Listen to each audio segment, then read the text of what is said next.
बिस्मिल्लाहिर्रहमानिर्रहीम।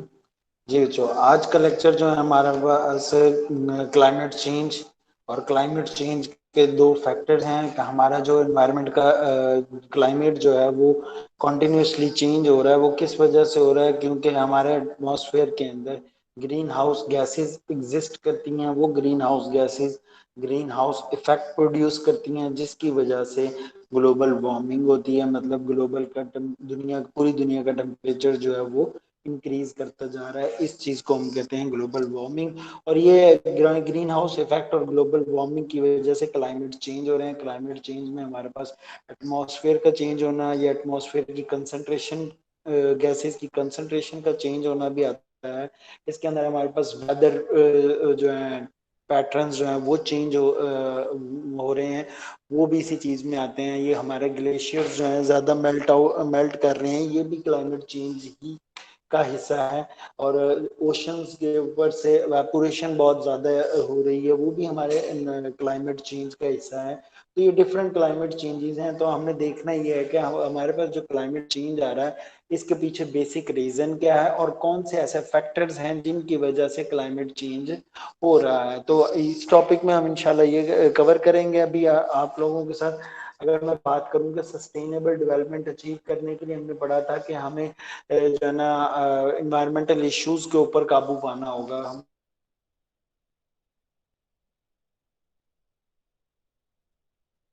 हमारे पास environmental pillar, फिर हमने देखा कि एनवायरमेंटल इश्यूज थे उनमें एनवायरमेंट में लास्ट वीक जो हमने पढ़े थे कि जो हमारे रिसोर्स डिप्लीशन हो रही है उसको हम स्टॉप कैसे कर सकते हैं via using renewable energy resources. अगर हम renewable solar energy, wind energy, geothermal energy, जो है ना वाटर एनर्जी जो है ना हम इस्तेमाल करें अगर, तो हम अपने फॉसिल फ्यूल्स की जो डिप्लीशन है उसको कम कर सकते हैं। अब सेकंड इशू क्या था? क्लाइमेट चेंज था। क्लाइमेट चेंज क्या होता है इसके लिए हम जो है ना स्टार्ट करते हैं कि जी क्लाइमेट चेंज बेसिकली आपके पास कैसे प्रोड्यूस होता है, या हम उसके लिए सबसे पहले जानना जरूरी है कि what is mean by greenhouse effect. Earth का ग्रीन हाउस इफेक्ट जो है वो क्या चीज डिस्क्राइब करता है? कहता है आपको पता है कि हमारे दुनिया पे जो सबसे ज्यादा बड़ा सोर्स ऑफ एनर्जी है वो सन है। सन एनर्जी जो है वो जमीन के ऊपर फॉल करती है, जमीन के सरफेस के ऊपर फॉल करती है और इसके साथ सरफेस के साथ टकरा के वापस स्पेस में चली जाती है। लेकिन अगर यहाँ पे ग्रीन हाउस गैसेज एग्जिस्ट करती हैं, ग्रीन हाउस गैसेज एग्जिस्ट करती हैं, तो वो इन रेडिएशंस को जो सूरज की रोशनी से आई और जमीन के साथ टकराने के बाद वापस जाना चाहती हैं स्पेस में, वो नहीं जाएंगी। उनको ग्रीन हाउस गैसेज जो है वो अपने अंदर एब्जॉर्ब कर लेते हैं। तो इसकी वजह से हमारे एटमॉस्फेयर का टेम्परेचर इंक्रीज होता जा रहा है। इस चीज को हम कहते हैं this is called green house effect.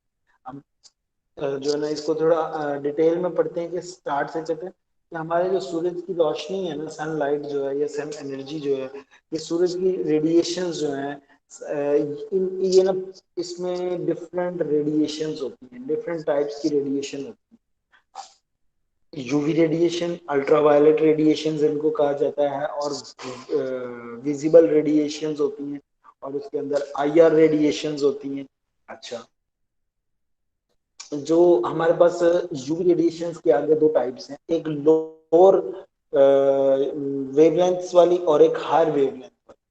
ठीक है, और उनमें से और बाकी की जो है ना, अच्छा वो कितनी है? जो यूवी रेडिएशन है वो पूरी स्पेक्ट्रम जो जमीन के ऊपर आ रहा है, ठीक है, जो जमीन के ऊपर आ रहा है उसमें से 4 to 5% लेस वेवलेंथ वाली यूवी रेडिएशन है। कितनी है?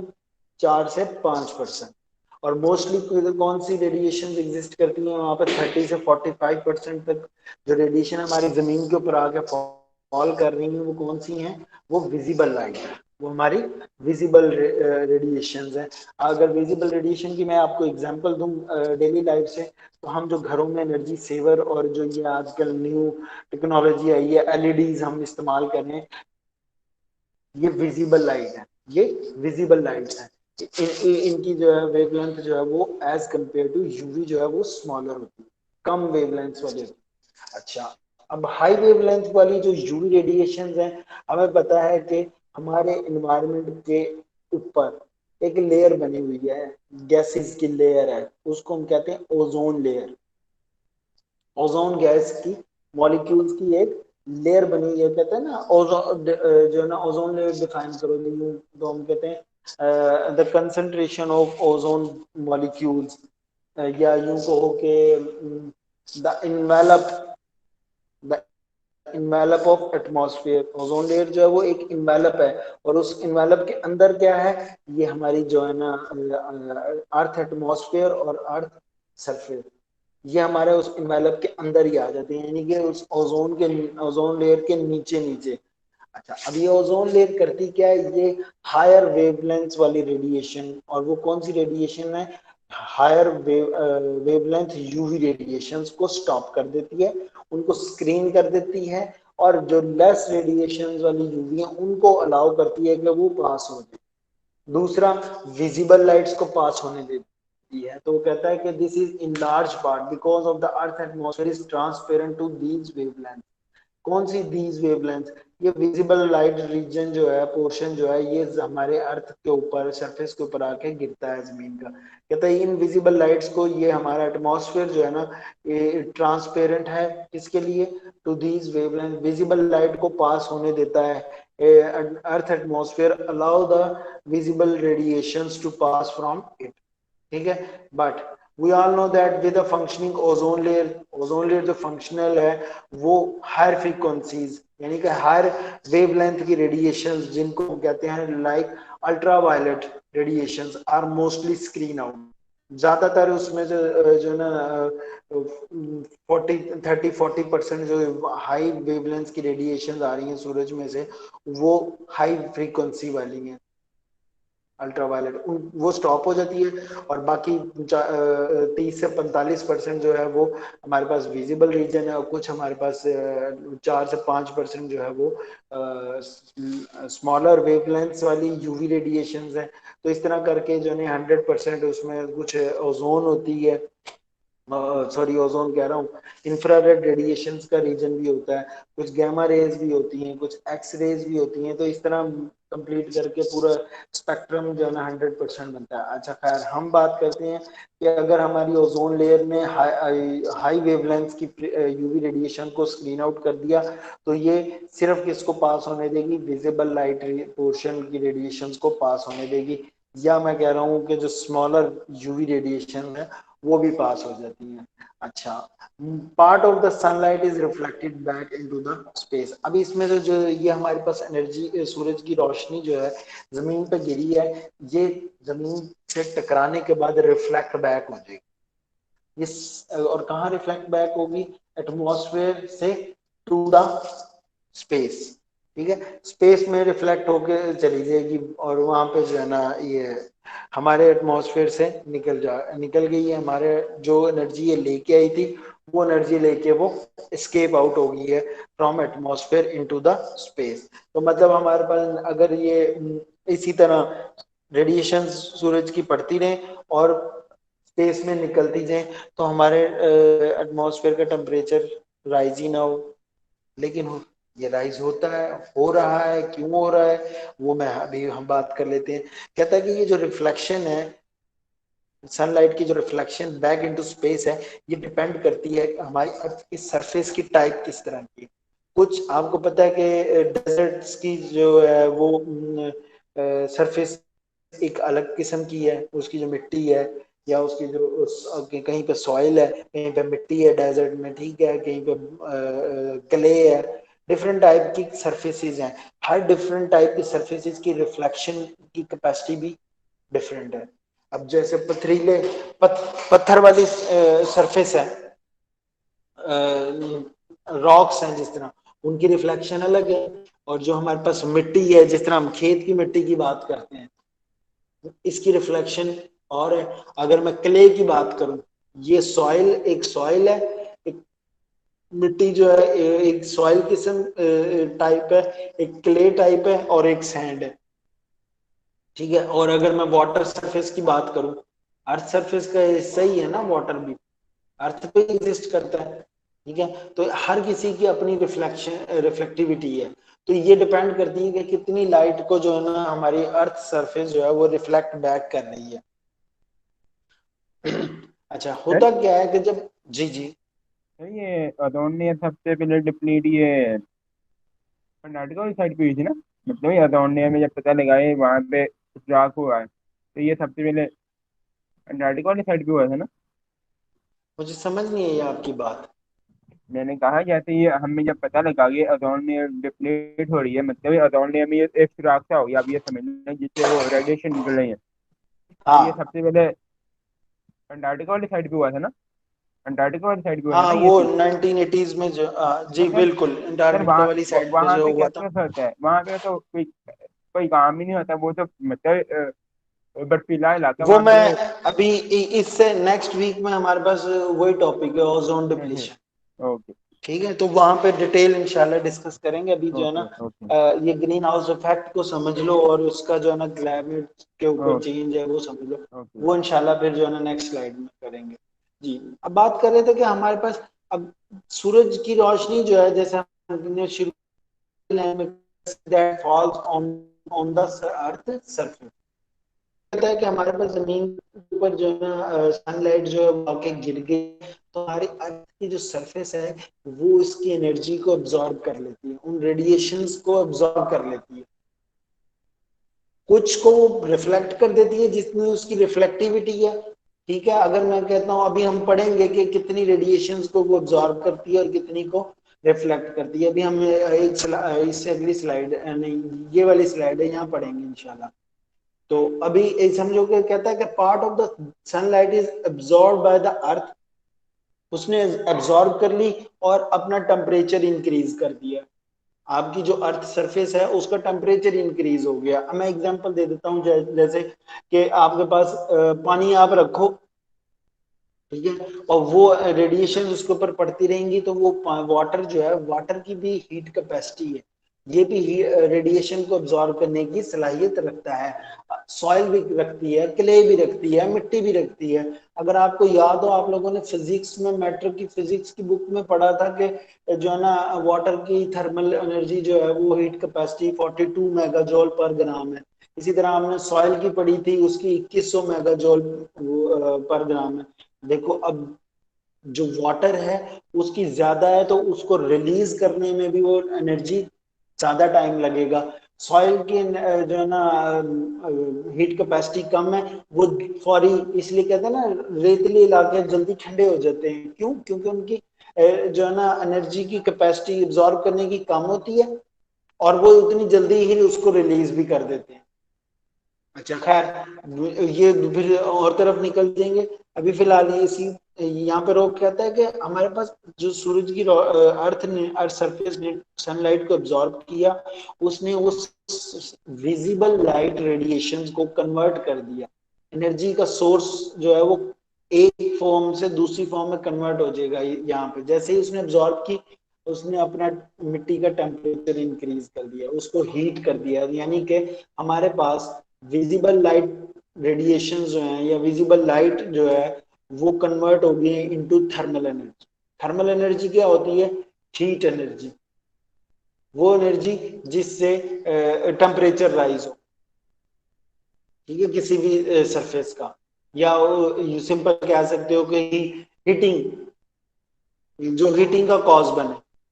अब जमीन की सरफेस हो गई है गर्म, अब ये रेडिएशंस जो हैं जो जमीन के अंदर एब्जॉर्ब हुई थी उस थर्मल एनर्जी में कन्वर्ट हुई है, अब ये थर्मल एनर्जी से कन्वर्ट होंगी, लेकिन फौरी नहीं, स्लो डाउन। जितनी स्पीड के साथ ये एब्जॉर्ब हो रही है, उस स्पीड के साथ ये दोबारा थर्मल एनर्जी रिफ्लेक्ट होके जमीन से वापस नहीं जाती। क्यों? क्योंकि इससे पहले वो एब्जॉर्ब हुई, फिर वो थर्मल एनर्जी कन्वर्ट हुई। अब थर्मल एनर्जी में से वो कहता है कि दिस हीट, थर्मल एनर्जी का मतलब है heat, this heat is then re radiated, वो जमीन में से निकलेंगी, री रेडिएटेड होंगी, किस फॉर्म में? इन the form of longer wavelengths. और वो कौन सी रेडिएशन में कन्वर्ट हो रही है? हीट जो है वो किस में कन्वर्ट हो रही है जमीन में से निकलने के बाद? Infrared radiations. अब अगर मैं ओवरऑल बताऊं, अगर आपकी फिजिकल क्लास होती तो मैं बहुत अच्छे से आपको जो है ना व्हाइट बोर्ड के ऊपर एक्सप्लेन करता। तो अच्छा, बात करते हैं, ऊपर से विजिबल लाइट आ रही है, उनको हमारा एटमॉस्फेयर अलाउ कर रहा है कि पास हो जाने दें, लेकिन जो जमीन से आईआर रेडिएशंस निकल रही हैं उनको अलाउ नहीं करता। क्यों? क्योंकि वो हो गई है लॉन्गर वेवलेंथ। ये नहीं है कि बिल्कुल ही नहीं करता, करता है, कुछ पोर्शन जो है इंफ्रारेड रेडिएशन का पास कर जाता है, लेकिन कुछ रिटेन कर जाता है। इतनी देर में अगली सूरज की जो है ना सनलाइट जो है दोबारा जमीन पे पड़ जाती है, उससे फिर थोड़ा सा डिले होकर इंफ्रारेड रेडिएशंस बनती हैं, उसमें से भी कुछ निकल के चली गई, फिर पीछे कुछ बच गई।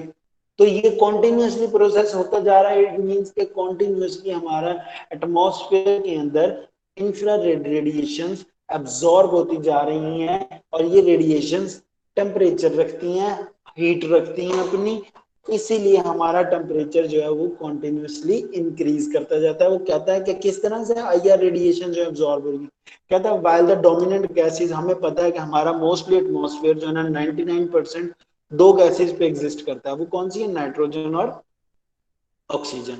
78% और 21, they are transparent gases. They allow the visible lights को भी अलाउ करती हैं अपने अंदर से पास होने के लिए, और आईआर को भी अलाउ करती हैं कि ये भी आईआर रेडिएशंस भी इन गैसेस में से पास हो जाए।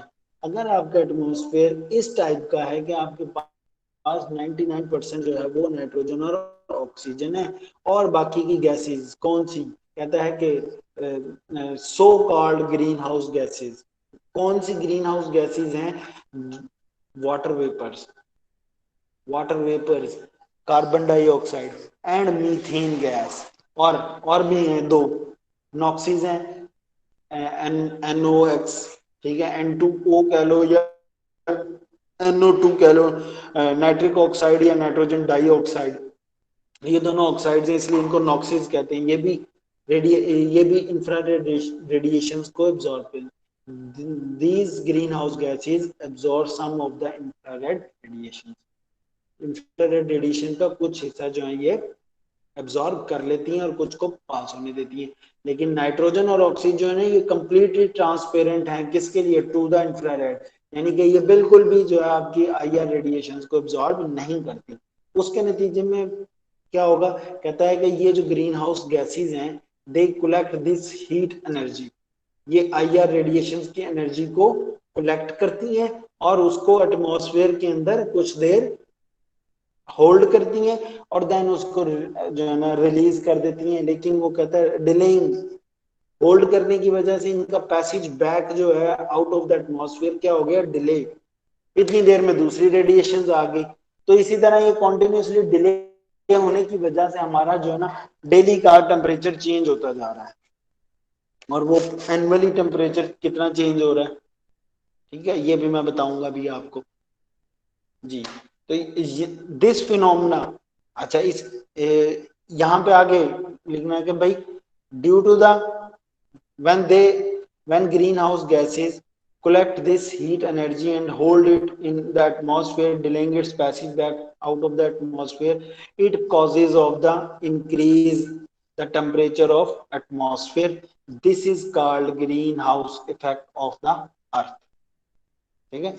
यहाँ पे टेम्परेचर जो है वो इंक्रीज कर रहा है इनकी वजह से। जब ये होल्ड करता है और डिले करता है तो हमारे जो है ना टेम्परेचर वो कॉन्टिन्यूसली गर्म, हमारा एटमॉस्फेयर गर्म होता जा रहा है ड्यू इन पार्ट इस वजह से जो पीछे हम पढ़ के आए हैं उसकी वजह से क्या हो रहा है? To the warming effect of the green house gases, green house gases का वार्मिंग इफेक्ट की वजह से हमारे जो टेम्परेचर है एटमॉस्फेयर का वो ग्लोबली एवरेज टेम्परेचर जो है वो कितना है? 15 डिग्री सेल्सियस।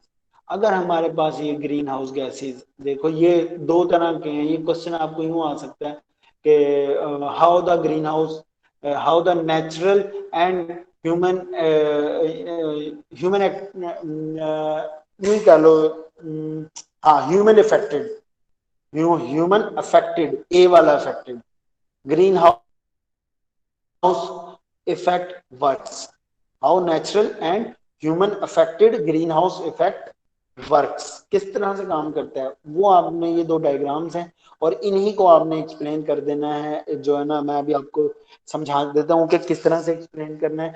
आप लोगों ने ये जिस तरह ये डायग्राम लिखी हुई है ना, इसको पहले स्टेप से स्टार्ट कर देना बयान करना।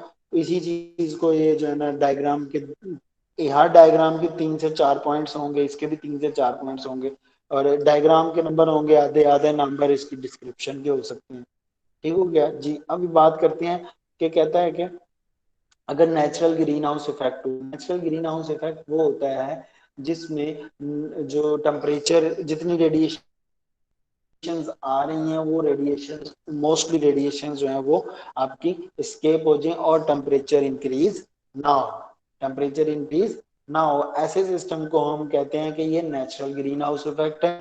उसमें वो कहता है कि देखो यहाँ पे ये इसके पार्ट्स देखो, फर्स्ट पार्ट अगर मैं यहाँ पे बात करता हूँ कि ये रेड कलर का जो है लेयर जो है ये हमने बनाई है green house gases. Green house gases में उसने 3 4 के नाम लिखे हुए हैं, CO2 है, N2O है, मीथेन है, अभी हम पिछली स्लाइड में पढ़ के हैं, वाटर वेपर्स भी हैं और क्लोरोफ्लोरोकार्बन्स भी हैं।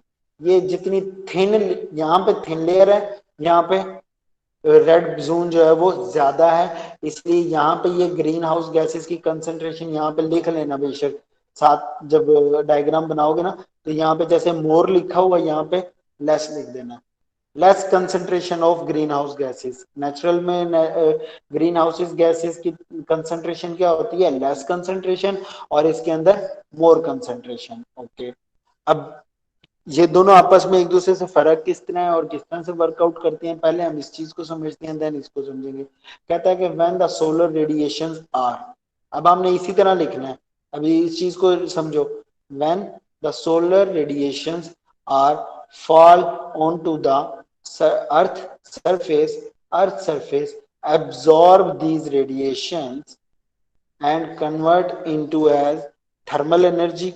ठीक हो गया, इसने क्या किया, इसको रेडिएशंस को एब्जॉर्ब किया और उनको थर्मल एनर्जी में, then this heat is re radiated in the form of higher, जो हम पहली स्लाइड में पढ़ के आए हैं उसी चीज को यहाँ पे एक्सप्लेन कर रहा हूँ। ठीक है, इसी तरह हमने भी एक्सप्लेन कर देना है, कुछ लाइनें वही सेम टू सेम हो जाएंगी लेकिन पैटर्न के साथ। When the solar radiations are fall on to the earth surface, this these radiations are absorbed by the earth surface and convert into thermal energy।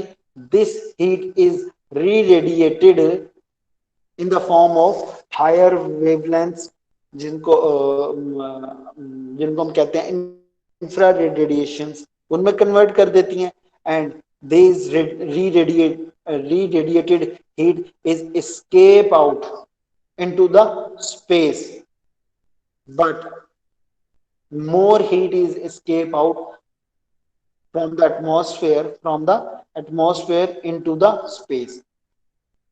पहले मैं सॉरी ये बताना भूल गया, ये देखो ये जो ब्लू कलर का है, ब्लू कलर का एरिया, इसका मतलब ये है कि आपका एटमॉस्फेयर क्लीन है, इसमें नाइट्रोजन और ऑक्सीजन ज्यादा एग्जिस्ट करती है।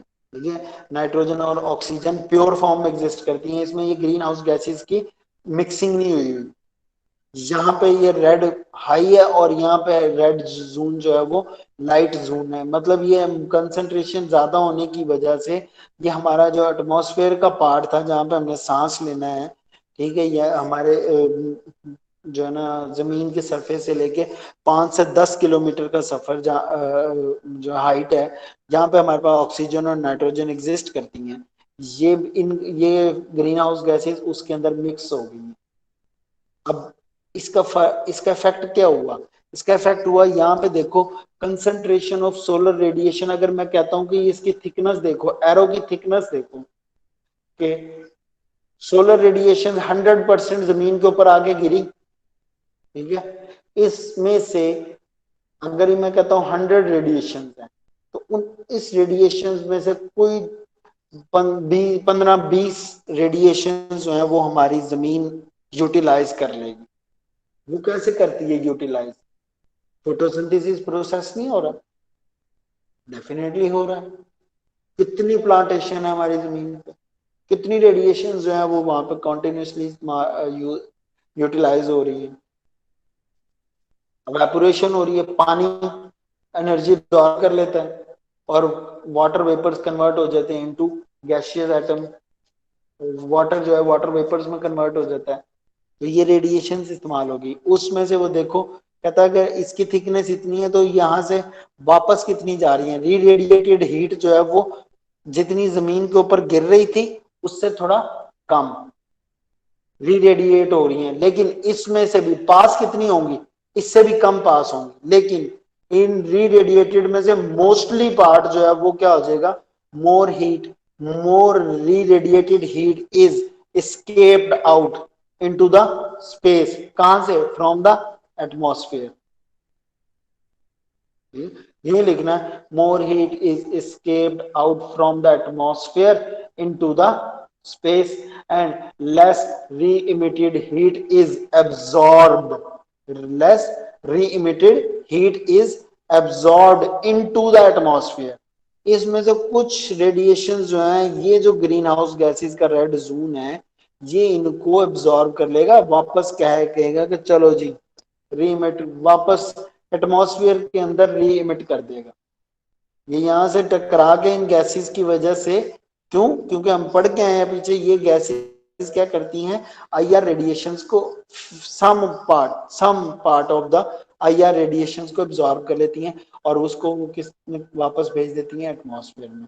अब ये एटमॉस्फेयर में रहता है, अगर रहेंगी तो ये एटमॉस्फेयर का टेम्परेचर इंक्रीज करेंगी और हमारा मतलब मेंटेन रखेंगे। ये समझ लो हमारी अर्थ सरफेस जो है वो इतनी ठंडी है, अगर सूरज की रोशनी ना हो, ये बात सुनने वाली है, अगर हम सूरज की रोशनी हमारी जमीन के ऊपर ना पड़े तो हमारी जमीन का टेम्परेचर जो है ना वो -58 डिग्री सेल्सियस तक चला जाएगा, अगर सूरज की रोशनी ना हो और ग्रीन हाउस गैसेस भी ना हो। अगर बिल्कुल ग्रीन हाउस गैसेस ना हो, सारी रोशनी आई, रात को सारी स्केप हो गई और रात को इतनी ठंड हो गई कि लाइफ जो है ना हर बंदा जम जाएगा, तो सर्वाइवल ही नहीं है, लिविंग ऑर्गेनिज्म सब मर जाए, पानी फ्रीज हो जाएगा आपका, समुद्रों का पानी फ्रीज हो जाएगा इवन -58 डिग्री सेल्सियस। ठीक है, तो ये इंपॉर्टेंट भी है, इसलिए यहाँ पे लिखा हुआ है warming effect of the green house, the global average temperature. ये जो लेस कंसंट्रेशन का एग्जिस्ट करना एटमॉस्फेयर में, ग्रीन हाउसेस की कंसंट्रेशन का एग्जिस्ट करना फायदेमंद भी है, क्यों, क्योंकि ये हमारे टेम्परेचर को मेंटेन रखता है। और वो कितना temperature, global average temperature, natural green house effect की वजह से हमारा जो टेम्परेचर है ग्लोबली वो एवरेज कितना है, 15 डिग्री सेल्सियस। मैं ग्लोबल की बात कर रहा हूँ, हम अगर पाकिस्तान की बात करते हैं, चलो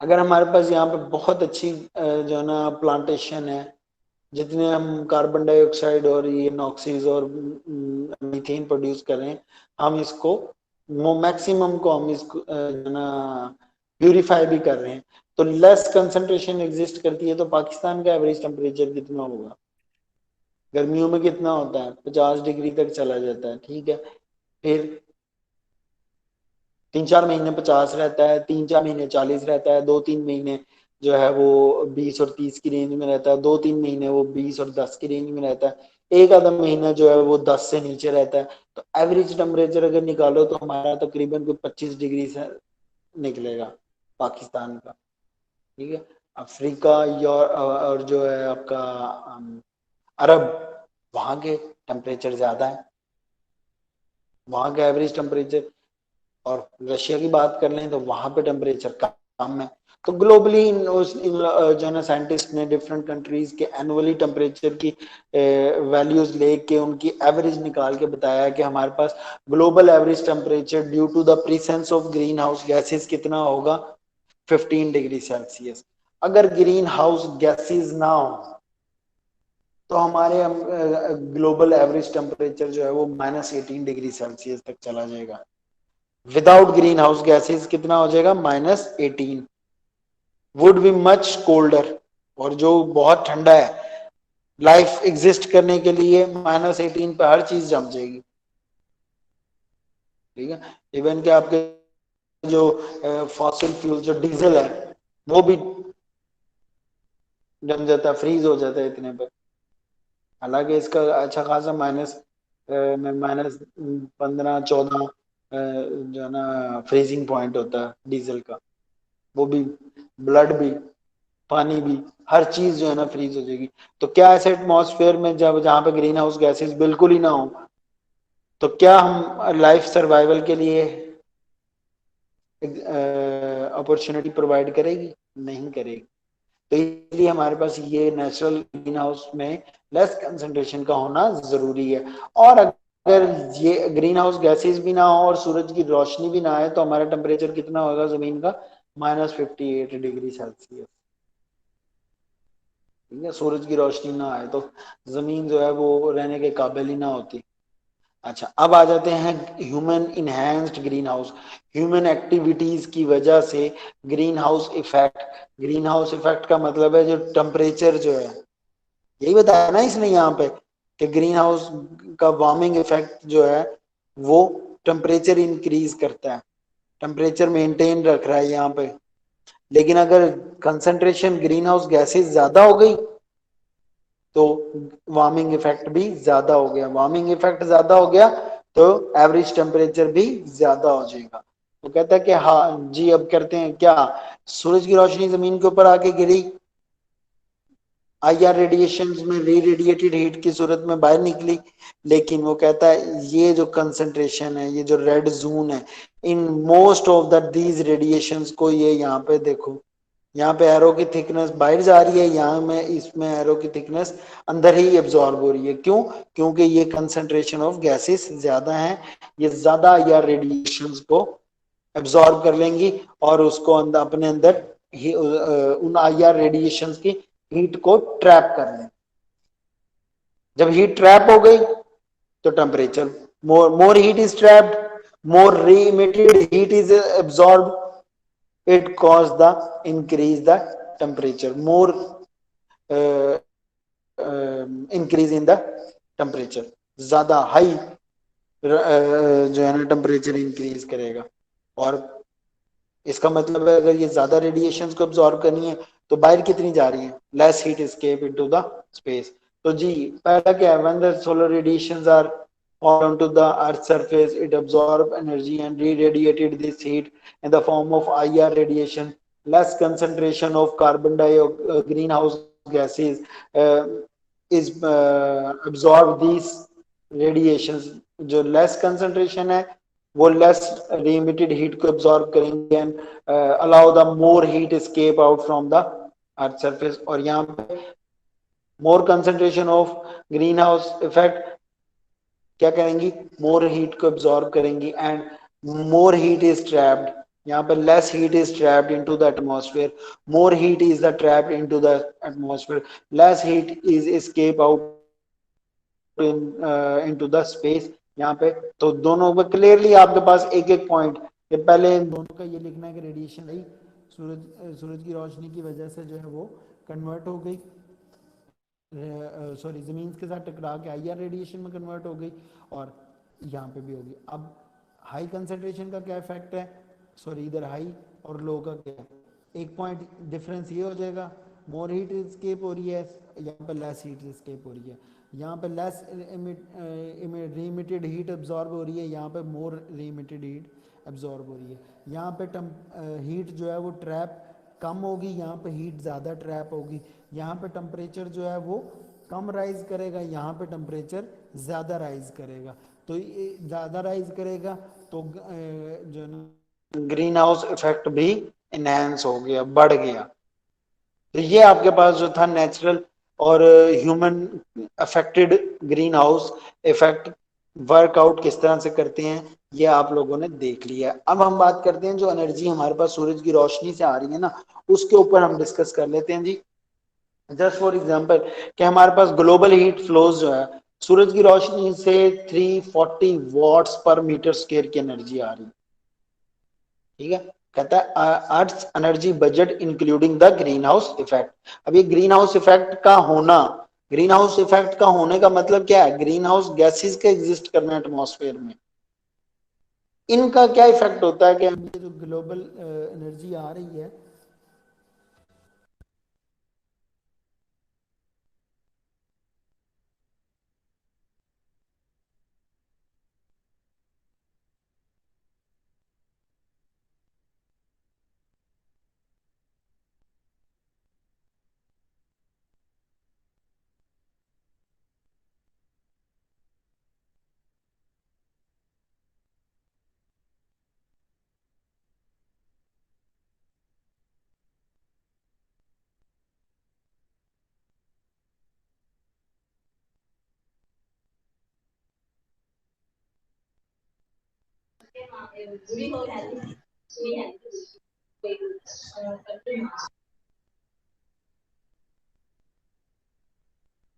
सॉरी कॉल आ गई थी बीच में ना।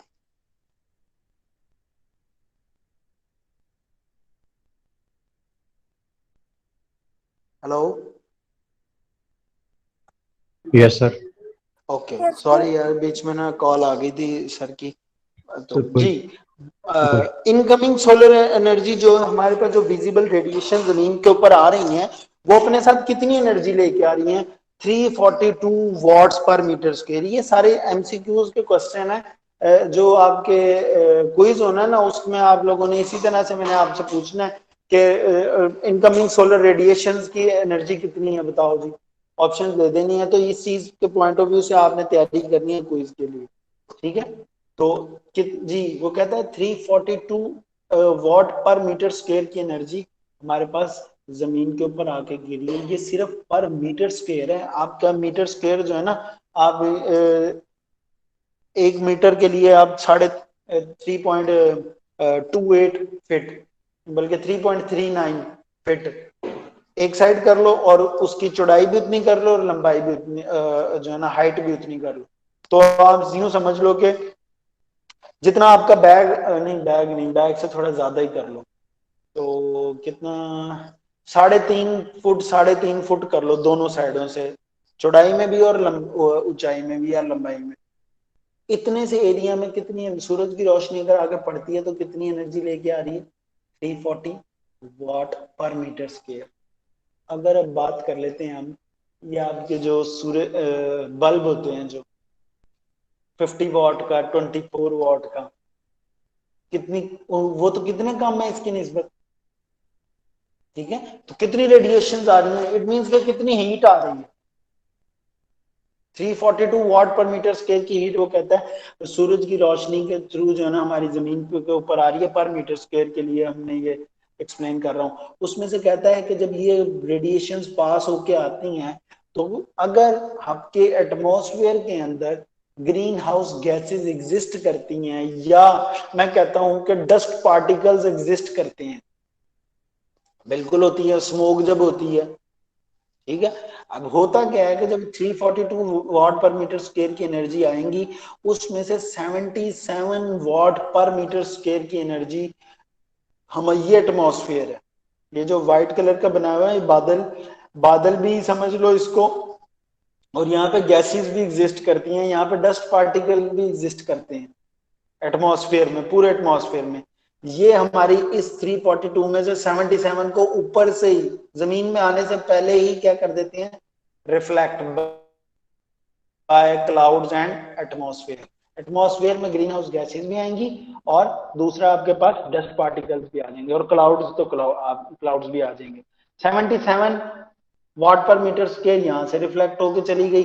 अच्छा, अब पीछे जो जो बची, उसमें से 67 जो है watt per metre square absorbed by atmosphere, कि जो हमारे पास ग्रीन हाउस गैसेस की कंसंट्रेशन मौजूद है, वो क्या करेगी? वो 67 को यहीं पे एब्जॉर्ब, ये जो लाइट ब्लू कलर है, ये समझ लो कि ये ग्रीन हाउस गैसेस वाला एटमॉस्फेयर है, ये ग्रीन हाउस गैसेस वाला एटमॉस्फेयर है। तो यानी कि 67 watt per metre square of incoming solar radiations are absorbed by the atmosphere, ठीक हो गया।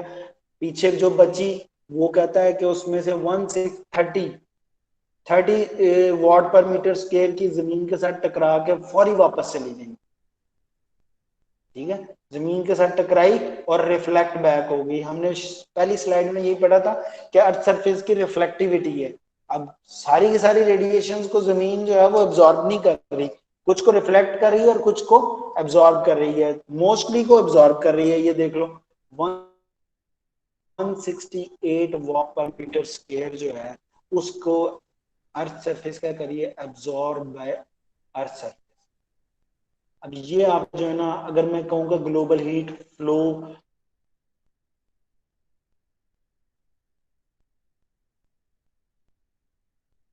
Coming solar radiations are fall on to the surface, कितनी है वो 342 वाट पर मीटर स्क्वायर है।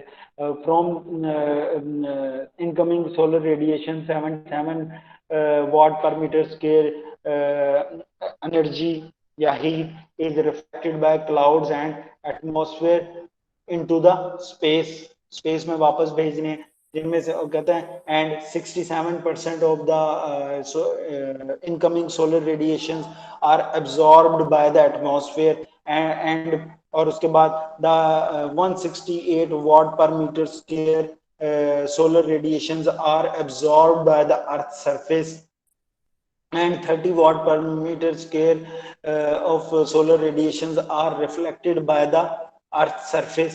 ठीक हो गया। अब ये देखो 77 और ये 30, तो टोटल कितनी रिफ्लेक्ट हुई 342 में से हमारे पास 107, 77 और 30 को ऐड करो तो टोटल रिफ्लेक्शन कितनी हुई है, तो फिर लिख दो कि total reflected solar radiations bye the atmosphere और क्लाउड्स एंड सरफेस इज 107। एक तो ये हो गया पार्ट।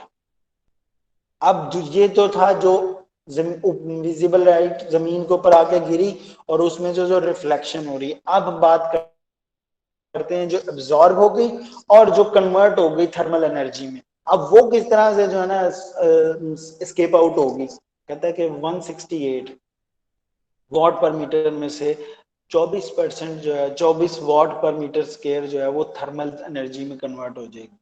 वो एज अ थर्मल एनर्जी हमारे पास यहाँ से रिलीज हो जाएगी, कहाँ पे, एटमॉस्फेयर में। कहाँ पे रिलीज हो जाएगी, एटमॉस्फेयर में। अब ये हाई वाला वो है, जैसे जो हमने यहाँ पे बात की थी ना, ये रेड वाला जोन जो है ग्रीन हाउसेस गैस का, यहाँ पे ये रेड था और एटमॉस्फेयर जो है ये लाइट ब्लू है। इसमें ये समझ लो कि ये ऊपर वाला पोर्शन, ऊपर वाली लेयर जो है ये आपकी ग्रीन हाउस गैसेस की है। ठीक है, ये देखो ये सारी जो बादल, ये बादल नहीं है, ये बेसिकली ग्रीन हाउस गैसेज है, ये ग्रीन हाउस गैसेज हैं।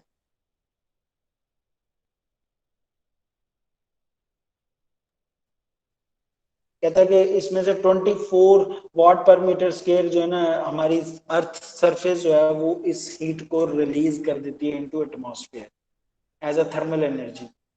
कैसे, ये कैसे होगा, अब देखो इसको एग्जांपल समझाता हूँ। जब हवा चलती है ना, तो जब हवा के मॉलिक्यूल्स अर्थ के साथ टकराएंगे, अर्थ सरफेस के साथ, हॉट बॉडी, अर्थ सरफेस क्या है, हॉट बॉडी, जो एयर होगी उसका टेम्परेचर कम, बॉडी होगी। हीट प्रिंसिपल है कि heat flow from hot body to cold body. अगर ठीक है, ये आप लोगों से इस चीज इसमें आपने बताना है कि heat is flow from hot body to cold body. जब जमीन के साथ वो हवाएं टकराती हैं तो जमीन अपनी एनर्जी उन हवा के मॉलिक्यूल्स को कन्वर्ट, ट्रांसफर कर देता है और वो गर्म होकर हवा जो है वो मूव कर जाती है अपवर्ड। वो कितनी एनर्जी लेके जा रही है, 24 वाट पर मीटर स्क्वायर। ओके, बाकी की इसकी एनर्जी में से कहता है 78 वाट पर मीटर स्क्वायर की एनर्जी जो है अर्थ की सरफेस में जब आगे बढ़ रही है तो हमारे सरफेस के ऊपर क्या लगे हुए हैं, क्रॉप्स लगे हुए हैं, प्लांटेशन है। प्लांटेशन में वाटर मॉलिक्यूल्स, या आपके पास रिजर्वायर्स हैं, वाटर रिजर्वायर्स हैं, पॉन्ड्स हो गए, लेक्स हो गई, कैनाल्स हो गए, रिवर्स हो गए, इनको इनका फेस चेंज कर देती हैं। लिक्विड का, वाटर का फेस चेंज कर रही है, वाटर से गैशियस में जा रहा है, लिक्विड वाटर से गैशियस वाटर वेपर बन रहे हैं। तो ये लेटेंट हीट क्या होती है, the heat which is used, the heat which is used to transfer the one phase into another phase, ठीक है, लेटेंट हीट में कन्वर्ट हो रही है। यानी कि ये इवेपोरेशन और ट्रांसपायरेशन, इवेपोरेशन को आपको पता है कि वाटर मॉलिक्यूल्स का लिक्विड फॉर्म से गैसियस में कन्वर्ट हो जाना, इसी चीज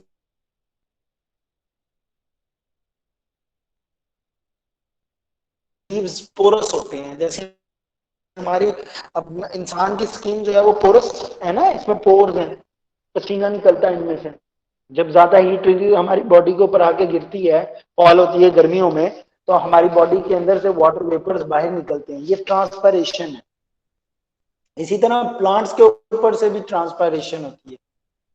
वाटर जो उसके लीव्स के अंदर, उसके पोर्स के अंदर वाटर एग्जिस्ट करता है, वो हीट को एब्जॉर्ब करके बाहर निकल आता है। वो कितनी एनर्जी यूटिलाइज कर रहा है? 178 watt per metre square latent heat, phase change हो रहा है। और कहता है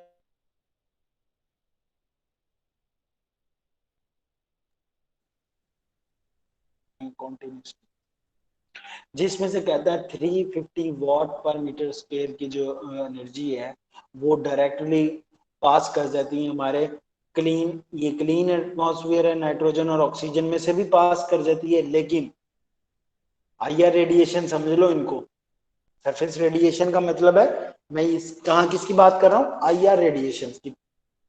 390 what per metre square IR radiation जो है वो रिलीज होती हैं अर्थ सरफेस से, और उसमें से मोस्टली को, ये जो नीचे वाली ब्लू, डार्क ब्लू है, तो इसका मतलब है ये हमारे पास ट्रांसपेरेंट गैसेज है, नाइट्रोजन और ऑक्सीजन।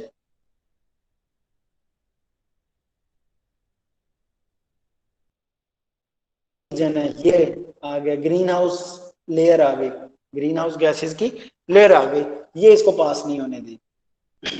ये क्या करेगी? ये इनको एब्जॉर्ब कर लेगी। अच्छा, इसमें से 390 में से 40 जो है वो डायरेक्टली इसमें से भी पास कर जाएंगी, ग्रीन में से भी,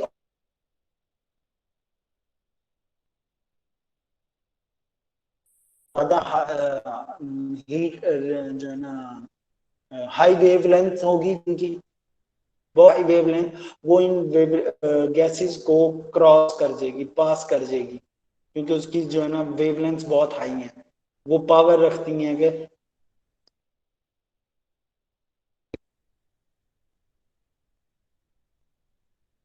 डायरेक्टली पास कर जाती है इनटू द स्पेस। ओके, 350 में से वो कहता है कि 300 जो है ना, अच्छा 350 ये और 67 ये, इनमें से वो कहता है कि 165 जो है वो हमारा एटमॉस्फेयर, एमिटेड बाय एटमॉस्फेयर। ये क्या मतलब? ये जो ग्रीन हाउस गैसेज ने जो एनर्जी एब्जॉर्ब की थी उसमें से उसको थोड़ी देर डिले करवाता है, वो वहां पे होल्ड रखती हैं, देन उनको पास कर देती हैं। तो 165 वॉट पर मीटर स्क्वायर की एमिटेड हो जाती है वापस दोबारा, लेकिन कुछ अरसे के बाद। इनमें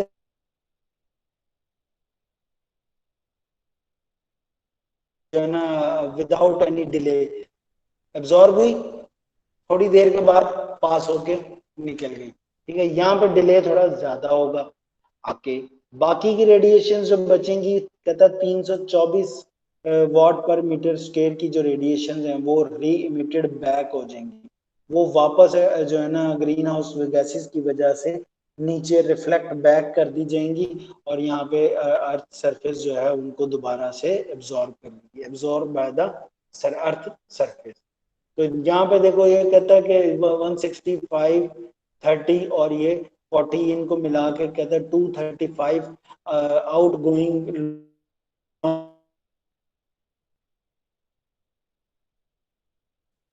एस्केप आउट होती है इनटू द स्पेस। 235 इधर और 107 इधर, तो कितनी हो गई? 342,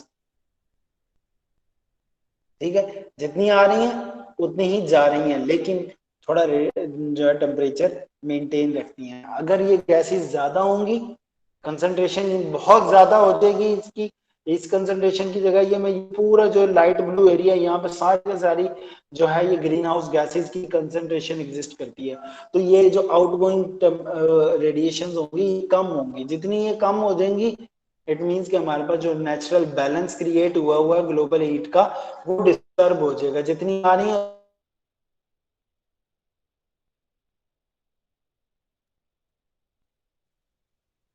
की जगह 200 वापस आ रही है, तो 35 वाट पर मीटर स्केल की जो हीट है वो हमारा कॉन्टिन्यूसली डेली का टेम्परेचर इंक्रीज करेंगे।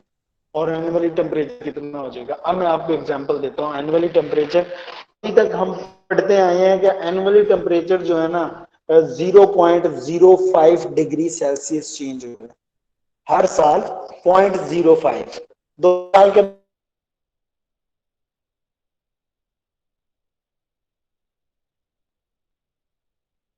20 सालों के बाद आपके पास 1 डिग्री टेम्परेचर चेंज होगा। कितना टेम्परेचर चेंज होगा? अगर हमारा जो हम पढ़ते आए हैं उस रेट के साथ, लेकिन अब वो जो हम पढ़ के आते थे 0.05 degree Celsius annually temperature change हो रहा है हमारे इन्वायरमेंट का, ग्लोबली इन्वायरमेंट का। लेकिन अब ऐसा नहीं है, अब ये कंसंट्रेशन इंक्रीज हो गई है। और 2021 के खत्म होने तक, ये 21वीं सदी खत्म होने तक हमारा, अगर हम इसी स्पीड के साथ अपने रिसोर्सिस को यूटिलाइज करते रहे, अगर हम अपने रिसोर्सिस को इसी तरह यूटिलाइज करते रहे और ग्रीन हाउस गैसेस की कंसंट्रेशन मुसलसल इंक्रीज करती गई। अब मैंने इस वाली स्लाइड में या पिछली स्लाइड में बताना था, हाँ ये वाली स्लाइड में, हाँ एक मिनट, ओके अभी बताता हूँ। अच्छा ये समझ आ गई ना, इसके बाद यहाँ पे आ जाते हैं। कहता है कि अगर हमारे पास पहले जो ग्रीन कार्बन डाइऑक्साइड गैस जो है जो ज्यादा एग्जिस्ट करती है एटमॉस्फेयर में, कहता है इसकी कंसंट्रेशन जो है ना वो थी 280 ppm पार्ट पर मिलियन, 280 पार्ट पर मिलियन थी। ये ग्रीन हाउस इफेक्ट प्रोवाइड करती थी, जिसमें एनुअली टेम्परेचर चेंज होता था 0.05 डिग्री सेल्सियस। अब ये कंसंट्रेशन इंक्रीज होकर 400 ppm तक जा चुकी है। ये मैंने अभी भी 400 मैंने खुद लिखा है, लेकिन कुछ रिसर्च पेपर्स जो हैं, जो पब्लिकेशंस हो रही हैं रिसर्च की, उनमें लोगों ने 450,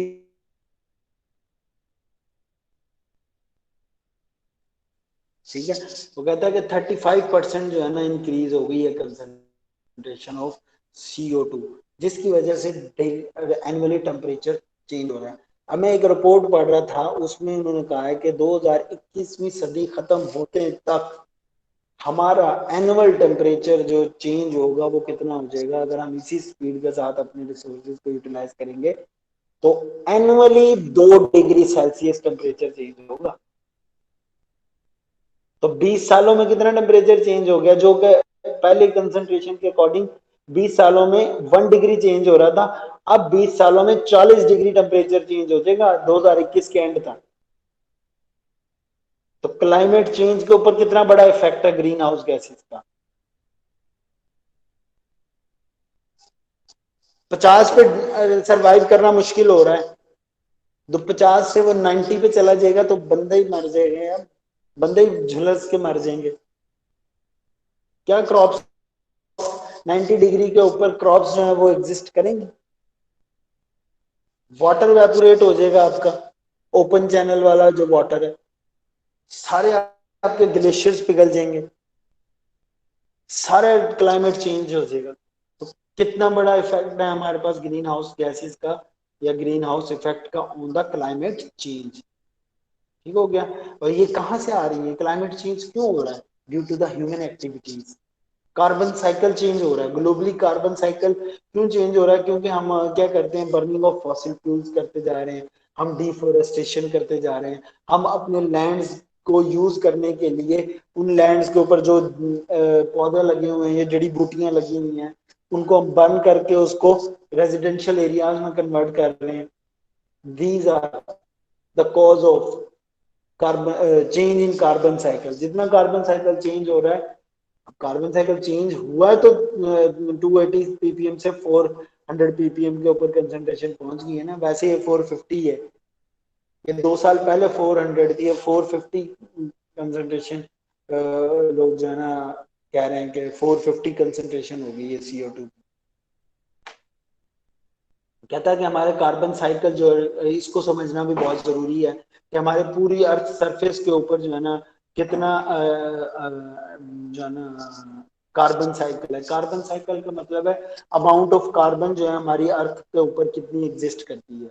ठीक है, वो कहता है एटमॉस्फेयर के अंदर जो कार्बन की तादाद है ना वो 750 पीटाग्राम्स कार्बन है। पीजीसी का मतलब है पीटाग्राम्स, अभी नेक्स्ट स्लाइड में आ जाएगा। सी का मतलब कार्बन, पीजी का मतलब पीटाग्राम, जैसे हम किलोग्राम कहते हैं ना ये पीटाग्राम है। पीटा का मतलब होता है 10 to raise power minus, sorry 10 to raise power 15, 10 to raise power 15 gram. 750 के आगे 15 जीरो लगा दो और तो टोटल पूरे एटमॉस्फेयर में हमारे पूरी दुनिया के अर्थ के कार्बन साइकिल का एटमॉस्फेयर में कितने पीटाग्राम है? 750, most of which in the form of the carbon dioxide with much smaller amount of methane and various other product. Mostly किसमें है? CO2 में। अगरचे this is considerable less carbon than contain in the oceans or earth crust in the। अच्छा ये सारी theory है, ये आप लोग खुद पढ़ लीजिएगा, मैं आपको इस थ्योरी का डायग्राम समझा देता हूँ फिर जो है ना लेक्चर खत्म करते हैं। ये कार्बन साइकिल है, अर्थ कार्बन साइकिल। अगर आपको क्वेश्चन आ जाए कि कार्बन साइकिल को एक्सप्लेन करो तो आप अर्थ कार्बन पूल को जो है ना इसको इस तरह से बना देना, ठीक है, अपने ड्राइंग स्किल्स इस्तेमाल करके। वो कहता है कि सबसे ज्यादा कार्बन जो एग्जिस्ट करती है वो हमारे पास अर्थ क्रस्ट में करती है, 10 करोड़ पीटाग्राम। 10 करोड़ के आगे 15 जीरो और लगा दो, इसके आगे 15 जीरो और लगा दो, तो पूरी अर्थ क्रस्ट जो है, जमीन का जो पूरा अर्थ है, उसमें जितनी भी कार्बन है उस सारे के सारे को उन्होंने बता दिया कि इतने पीटाग्राम, ठीक है, 10 करोड़ पीटाग्राम्स। ये पीटाग्राम लिखा हुआ, पीजी का क्या मतलब है? पीटाग्राम ऑफ कार्बन। और इसकी पावर कितनी है? 10 टू रेज पावर माइनस, और 10 टू रेज पावर 15, माइनस नहीं है, प्लस का 15 है। अच्छा, मेजर कंपोनेंट्स कौन से हैं जी कार्बन साइकिल के? अब आपको क्वेश्चन में जब आपने लिखना है ये डायग्राम बना के, तो अगली हेडिंग होगी आपकी major components of earth carbon pool. कौन कौन सी हैं? अर्थ क्रस्ट, अब आपने लिखना है earth crust of in the earth carbon pool, earth crust contain the 10 crore petagrams of carbon, ठीक है। देन दूसरा, इसके बाद किसकी बारी आएगी? ओशंस। ओशंस के अंदर कितने एनिमल्स प्लांट्स हैं? एनिमल लीव्स वो हैं, एनिमल्स और प्लांट्स हैं, मरीन एनिमल्स, लाखों करोड़ों की तादाद में। कार्बन कार्बन का हिस्सा है, ठीक हो गया, वो कार्बन का हिस्सा होंगे। तो ये हमारे पास जो है सेकंड मेजर कंपोनेंट ओशंस में है, पीटाग्राम 30,000 पीटाग्राम। उसके बाद आपके पास फॉसिल फ्यूल्स, ये फॉसिल फ्यूल्स बनाए हुए हैं ब्लैक कलर के। इस तरह ही आपने डायग्राम बना देनी है, उसको बस शेडिंग कर देनी है और वहां लिख देना है एरो लगा के कि जी फॉसिल फ्यूल्स के कितने पीटाग्राम्स कंटेन करते हैं? 4,000 पीटाग्राम जो है फॉसिल फ्यूल्स के अंदर एग्जिस्ट करती है कार्बन। उसके बाद आपके पास सॉइल, मिट्टी जो है, ये देखो मिट्टी की लेयर ऊपर वाली ब्राउनिश कलर, ये आपके पास सॉइल के अंदर पीटाग्राम्स हैं। ओके, नेक्स्ट हमारे पास जो है 750 एटमॉस्फेयर पीटाग्राम, कितनी में कितनी कार्बन है? 750। प्लांट्स में कितनी है? 560 पीटाग्राम्स।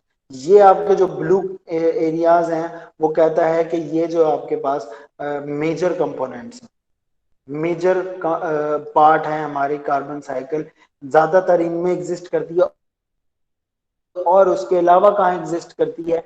वो कहता है कि ये कार्बन साइकिल जो है ये एक जगह से दूसरी जगह फ्लो करते हैं। कार्बन जो है ये एक जगह से दूसरे, एक कंपोनेंट में से दूसरे कंपोनेंट में फ्लो करती है। वो कैसे करती है? ये जितने भी रेड कलर की आपके पास जो है हेडिंग्स लिखी हुई हैं, ये सारी क्या है? ये फ्लक्सेस हैं। फ्लक्स का मतलब होता है flow, flow of carbon.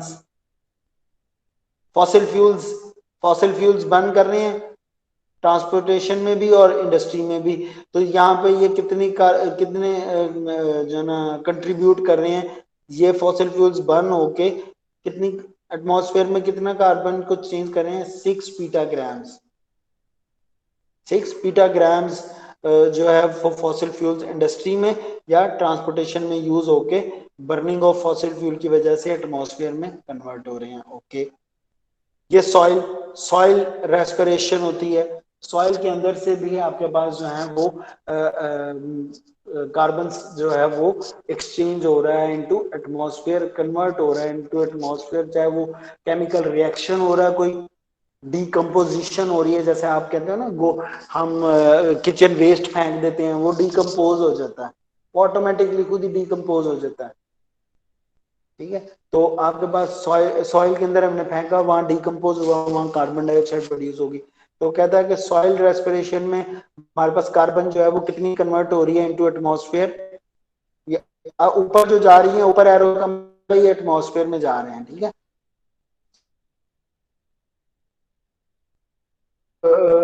Respiration करते हैं, कहते हैं ना रात को ये कार्बन डाइऑक्साइड रिलीज करते हैं, दिन में ऑक्सीजन रिलीज करते हैं, रात को कार्बन डाइऑक्साइड रिलीज करते हैं।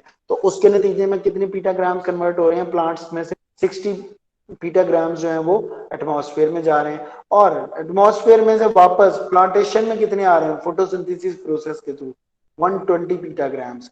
वोल्केनिक एरप्शन में कितने आ रहे हैं, ये माइनर मेजर कंपोनेंट्स हैं और ये माइनर जो है ये स्मॉल कंपोनेंट्स हैं जो कार्बन साइकिल जिनके ऊपर एग्जिस्ट करता है। वोल्केनिक एरप्शन, वुल्कानोज, आतिशफिशा पहाड़ जब फटते हैं तो गैसेस प्रोड्यूस होती हैं, तो उस गैसेस में जो कार्बन का जो पोर्शन होता है वो कहता है 0.1 पीटाग्राम जो है वो चेंज होके इनटू एटमॉस्फेयर आ जाती है। कार्बन डाइऑक्साइड हो सकती है, methane, ethane, propane, different gases हो सकती हैं, क्लोरोफॉर्म हो सकती है, ठीक है, मिथाइल मैथनॉल हो सकती है, डिफरेंट चीजें। ओके, अगर हम डिफॉरेस्टेशन कर देंगे या हम लैंड्स को यूटिलाइज करने के लिए हम उसके ऊपर जो है ना आग लगा देंगे, जैसे यहाँ पे उसको कपास की डंडियों को आग लगा देते हैं लोग, उसका कपास को लेके बाकी फसल को आग लगा दी के जाया कर दो उसको। ठीक है, land use change, land use उन कुछ एरियाज को जो हाउसेज में रेजिडेंशियल सोसाइटी में कन्वर्ट करने के लिए हम जो है वो सारा चेंज कर देते हैं। उससे क्या होता है, उससे हमारे पास 0.9 पीटाग्राम जो है वो कार्बन कन्वर्ट होती है। ये लिटिल फॉल्स जो है चश्मे या जो है ना ग्लेशियर्स पिघल के में ऐड कर रहे हैं, यहाँ से जमीन में से मिट्टी में से उसकी को अब्जॉर्ब करके अपने साथ लेके आ रहे हैं रिवर्स की सूरत में, और ये आगे ओशंस में गिर रहे हैं। तो रिवर्स जो है वो 0.6 पीटाग्राम्स कंट्रीब्यूशन कर रहे हैं इनटू एटमॉस्फेयर, और लिटर फॉल्स जो है वो जो चश्मे हैं या आपके पास जो वो हैं कैनाल्स कह लो, ठीक है, ये जो जहां से भी निकल के आ रही हैं वो 60 पीटाग्राम्स कंट्रीब्यूट कर रहे हैं इनटू ओशंस। अब ओशंस के अंदर वो कहता है जो एनिमल्स डेड हो जाते हैं, एनिमल्स और प्लांट्स वो बरीड हो जाते हैं अंडर द ओशन क्रस्ट। ठीक है, ये यहाँ से नीचे बरीड हो गए अर्थ क्रस्ट के अंदर, तो वो कहता है बरियल्ड सेडिमेंट्स, ये सेडिमेंट होके सेटल डाउन होके नीचे, और यहाँ पर जमीन के उसकी अर्थ क्रस्ट जो है वो डिपॉजिट हो गया। तो वो कितने ग्राम चेंज हो रहा है, ओशन से पॉइंट जा रहा है अर्थ क्रस्ट में से। तो ये साइकिल है, कार्बन साइकिल की तरह से ये आप देना। ओशंस के अंदर ओशंस आपके 92 बीटाग्राम कार्बन डाइऑक्साइड एटमॉस्फेयर के अंदर मौजूद है, ये पानी के अंदर होती है। प्लांटेशन जो है एनिमल और ग्रीन प्लांटेशन जो है वो कार्बन डाइऑक्साइड को कंज्यूम कर लेती है यूजिंग फोटोसिंथेसिस प्रोसेस। और ओशंस में जो जानवर हैं वो कार्बन यानी कि जो मछलियां हैं वो ऑक्सीजन कंज्यूम करती हैं और CO2 प्रोड्यूस करती हैं। तो वो CO2 90 पीटाग्राम है वो CO2 ओशन से लॉस हो जाती है, और ओशन में अपटेक कितनी हो रही है एटमॉस्फेयर में से 92। ठीक हो गया, तो ये आपके पास कार्बन साइकिल था जिसको हमने जो है ना यहाँ तक आपकी आज का लेक्चर था। नेक्स्ट हम पढ़ेंगे कि कौन कौन सी वो गैसेज हैं जो कि ग्रीन हाउस इफेक्ट का कॉज बनती हैं, ये फैक्टर्स हैं, और ये कितनी एनर्जी कितनी देर तक एटमॉस्फेयर में रिटेन करते हैं और कितनी देर तक इनका इफेक्ट रहता है। तो आज का टॉपिक इतना ही था, जो है ना आप अपनी अटेंडेंस मार्क करवा लें आपको। Excuse me sir. जी जी।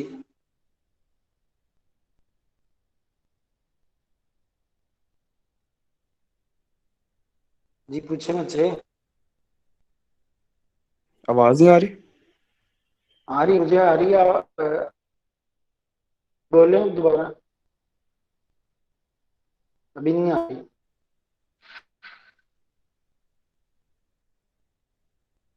अभी नहीं आ रही।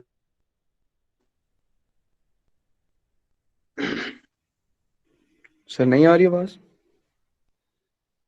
आ रही है अब तो आप। सिर्फ इसी चीज की आ रही है, सब आप कह रहे सर आवाज नहीं आ रही, बस यही आवाज आ रही है। सर कार्बन डाइऑक्साइड जो है वो मेन रीजन है इसका, हाँ जी। ग्रीन मेन हाउस फैक्टर है इफेक्ट। ग्रीन। हाँ जी। तो सर अगर हम इसको कंट्रोल कर लें जिस तरह एल्गी के।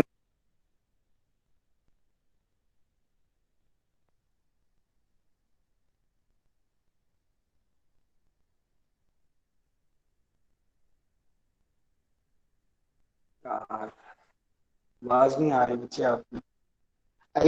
कर सकते हैं बिल्कुल माइक्रो सर सर वो कार्बन डाइ प्लांटेशन जो है ना, प्लांटेशन जितनी तेज फोटोसिंथेसिस करती है एल्गी, उससे 4000 टाइम्स ज्यादा माइक्रो एल्गी जो है ना वो कार्बन डाइऑक्साइड को 4000 टाइम, सॉरी 400, सॉरी 400 टाइम्स जो है वो ज्यादा तेजी के साथ फोटोसिंथेसिस प्रोसेस करती है। तो एल्गी बहुत बड़ा फैक्टर है कि हम जो है ना उसको अपनी ग्रीन हाउस एमिशंस को कंट्रोल करने के लिए यूटिलाइज कर सकते हैं। और उसका डबल फायदा ये है कि micro algae as a supplement भी इस्तेमाल होती है, उसमें से ऐसे कंपोनेंट्स एक्सट्रैक्ट किए जा सकते हैं जो कि आप एज अ फूड इस्तेमाल करते हो, जो है ना सप्लीमेंट के तौर पे। उसके अलावा जो है ना इसके अंदर एंटीऑक्सीडेंट्स एग्जिस्ट करते हैं। माइक्रो एल्गी जब ग्रो करती है तो इसके स्ट्रक्चर के अंदर एंटीऑक्सीडेंट्स होते हैं, उससे आप मेडिसिन बना सकते हो, ड्रग्स बना सकते हो। और उसके अलावा भी इसका फायदा है कि ये इसके अंदर लिपिड्स होते हैं, उस लिपिड्स को आप बायोडीजल में कन्वर्ट कर सकते हो। तो मल्टी एडवांटेजेस हैं हमारे पास माइक्रो एल्गी को ग्रो करवाने के। ग्रीन हाउस इमिशंस को भी कंट्रोल कर सकते हैं, और जो है वो बायोडीजल बायो एनर्जी भी प्रोड्यूस कर सकते हैं, सप्लीमेंट भी यूज एक्सट्रैक्ट किए जा सकते हैं। और इसके अलावा जो है आपके पास ये एंटीऑक्सीडेंट ड्रग्स वगैरह भी बनाई जा सकती हैं। ठीक है भैया। जी आप लोग हो बी सेक्शन। सर जी बच्चों। सर एक फेवर चाहिए, अगर आप ये रिकॉर्डिंग हमारे साथ शेयर कर दें सर। काफ़ी पॉइंट्स जो आप लेक्चर हमने जब ज्वाइन किया आप पिछले भी रह गए, और जो सेंटर में आवाज़ अप डाउन होती है, तो सर काइंडली अगर आप शेयर कर दें तो। चलो मैं ट्राई करता हूँ, मैंने उसे रिकॉर्ड किया तो है। तो यस सर, हमारे पहले भी टीचर्स ड्राइव के थ्रू यूट्यूब के थ्रू हमें दे रहे हैं, अगर आप भी दे दें तो काइंडली। चलो मैं जो है ना वो करूँगा कुछ ओके सर, इनको thank you. Download.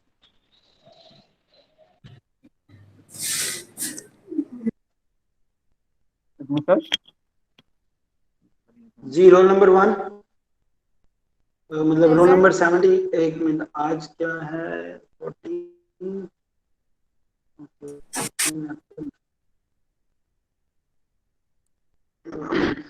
Ji 76 roll number. Sir present. 77। Present sir. 78। Present. 79।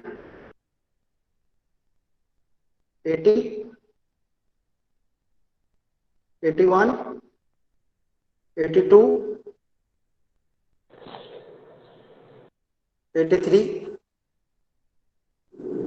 84। 83 present Yes, sir. sir. 84 84 present, present, sir. 85, Yes, sir. 85, 86, 86 present sir. okay, 87, Present, sir. 88, 89, 90, 90 present, sir. 91, Present, sir. 92, 93, 94, Present, sir. 95, 96, Present, sir. 96. okay, 97, 98, 99, 100, sir 095 sir. okay, 100, 101, 102, 103, 104, 105, Yes, sir. 106, 107, 108, 109, 110, Present, sir.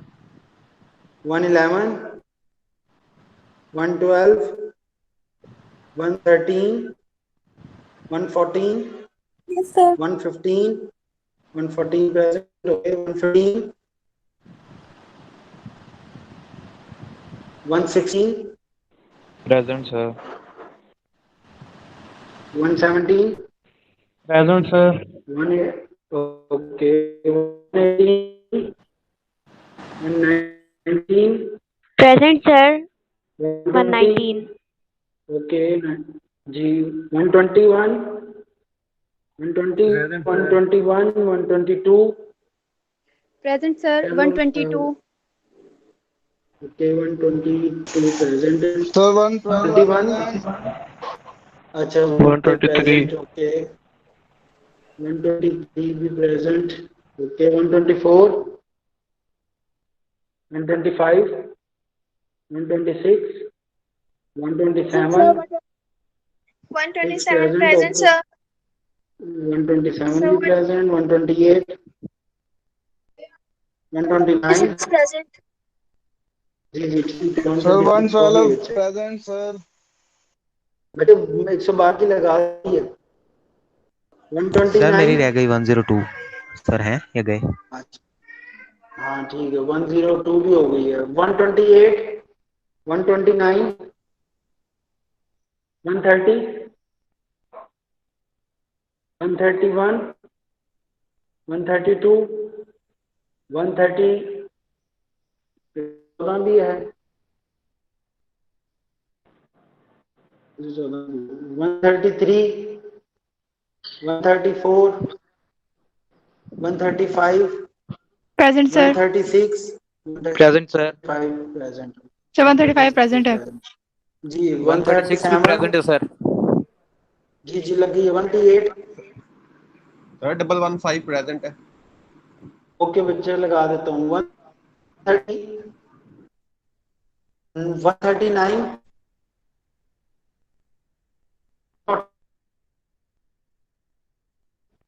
142, 143, Present. 144, 143 present.